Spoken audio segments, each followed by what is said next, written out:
तर गाईज आज मी असं काय बोलले ज्याने सगळी फॅमिली इतकी जास्त इमोशनल झाली आणि सगळ्यांच्या डोळ्यात पाणी होतं. मम्मा तर फुटून फुटून रडली. तर ही होती 7 मार्चची रात्र, जिथे चालली होती साफसफाई, जिथे की मी नीरजला चिडवत होते. मुली सफाई चालली होती कारण की 8 मार्चला असतो मम्माचा बर्थडे आणि हा बर्थडेचं सेलिब्रेशन आम्ही रात्रीच्या 12 वाजता करत होतो, जे की मम्माला होतं सरप्राईजमध्ये आम्ही सगळ्यांनी केली खूप मज्जा आणि मम्मा थोडीशी डचकली.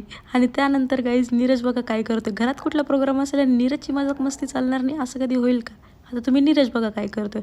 12 वाजता केला केक कट, केली खूप ज्यादा मस्ती मजाकमध्ये धिंगाणा पण चाललेला होता आणि मम्मा पण झाली खूप खूप खुश कारण की खूप अप्स अँड डाऊन्स नंतर आजचा हा दिवस आम्ही सेलिब्रेट करत होतो. मम्मानी भरवलं सगळ्यांना केक, आबीची मस्ती, खूप वेगवेगळे जोक्स आणि असं होतं आजचा दिवस. त्यानंतर प्रेयर केली. प्रेयर कंप्लीट झाल्यानंतर साफसफाई ॲज युजल. त्यानंतर गाईज आम्ही खूप गप्पा मारल्या आणि रात्रभर झोप आली नाही गाईज आणि 5 वाजले आम्हाला लिटरली झोपताना.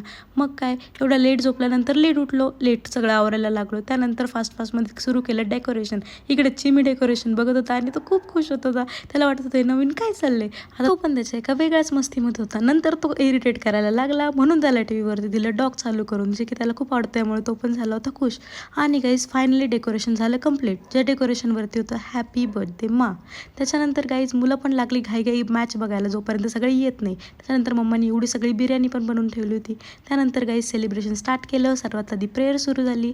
प्रेयर नंतर गाईज आम्ही सगळ्यांनी खूप जास्त एन्जॉय केला आणि मेन प्रोग्राम म्हणजे वुमेन्स डेचं सेलिब्रेशन. मम्माने फ्लावर्स देऊन सगळ्या लेडीजचा सत्कार केला आणि सगळ्यांना खूप स्पेशल फील करून दिलं. अशीच आहे गाईज माझी मम्मा, जी स्वतःपेक्षा आधी दुसऱ्यांचा विचार करते. नंतर मी मम्मासाठी लेटर रीड केलं आणि त्यात सगळे खूप इमोशनल झाले. माझ्या आयुष्यात जे काही घडलं त्या काळात तू ज्या पद्धतीने माझ्या पाठीशी उभी राहिली ते मी कधीही विसरू शकत नाही. कधी आई म्हणून, कधी डॉक्टर म्हणून, कधी काळजी घेणारी माझी बेस्ट फ्रेंड म्हणून. मम्मा, खरं सांगायचं तर तू माझ्यासाठी जे काही करतेस त्याची परतफेड मी आयुष्यभरातही करू शकत नाही.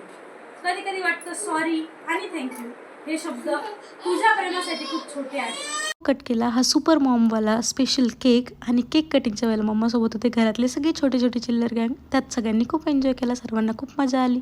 मग मम्माला दिले सगळ्यांनी गिफ्ट्स. घरात असे छोटे छोटे प्रोग्राम्स व्हायला पाहिजेत आणि फॅमिली सगळी एकत्र ते गेट टुगेदर होतं. खूप महत्त्वाचं जेवण करताना आम्ही सगळ्यांनी बघितली मॅच आणि ज्यात आपण जिंकलो पण. कॉंग्रॅच्युलेशन्स इंडिया, क्या बात आहे, वेल डन. गेस्ट गेल्यानंतर मम्माने दिला आजचा फीडबॅक, तिला हे सगळं खूप आवडलं. इकडे नीरज म्हणतोय बस करा आता, झोप लागतीये, सगळ्यांनी झोपा. तर गाईज तुम्हाला कसं वाटलं कमेंटमध्ये सांगा. Bye bye guys.